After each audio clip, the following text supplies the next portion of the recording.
দেশের বিভিন্ন অঞ্চলে তীব্র শীত অব্যাহত থাকায় জনজীবন বিপর্যস্ত হয়ে পড়েছে। আজ মেহেরপুরে তাপমাত্রা ৬.৩ ডিগ্রি সেলসিয়াস।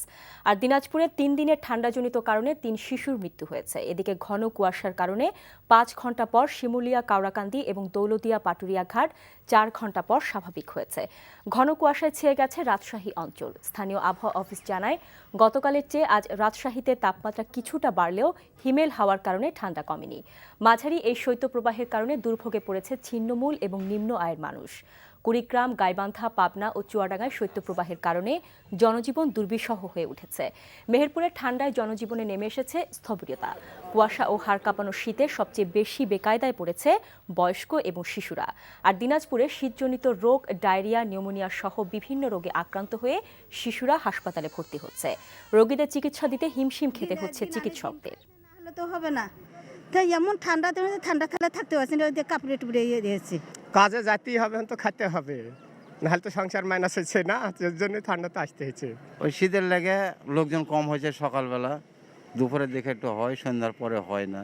যে পরিমাণ শীত, তাতে চাষি মাঠে বের হয়ে যেতে পারছে না, চাষ আবাদ দিয়ে প্রচণ্ড সমস্যা।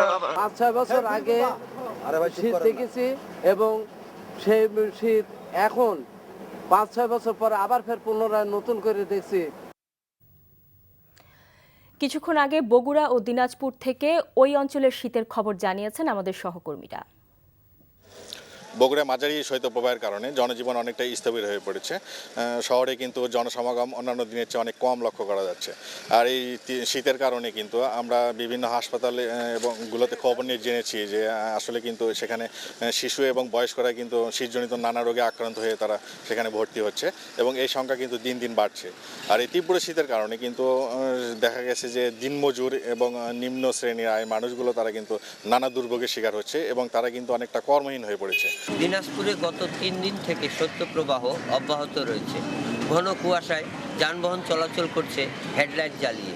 কনকনে শীতে শিশুরা শীতজনিত রোগে আক্রান্ত হয়ে হাসপাতালে ভর্তি হচ্ছে। প্রতিদিনই এর সংখ্যা বাড়ছে। গত ৩ দিনে ৩ শিশুর মৃত্যুর সংবাদ পাওয়া গেছে। গরম কাপড়ের অভাবে দরিদ্র ও ছিন্নমূল মানুষ অতি কষ্টে দিন যাপন করছে।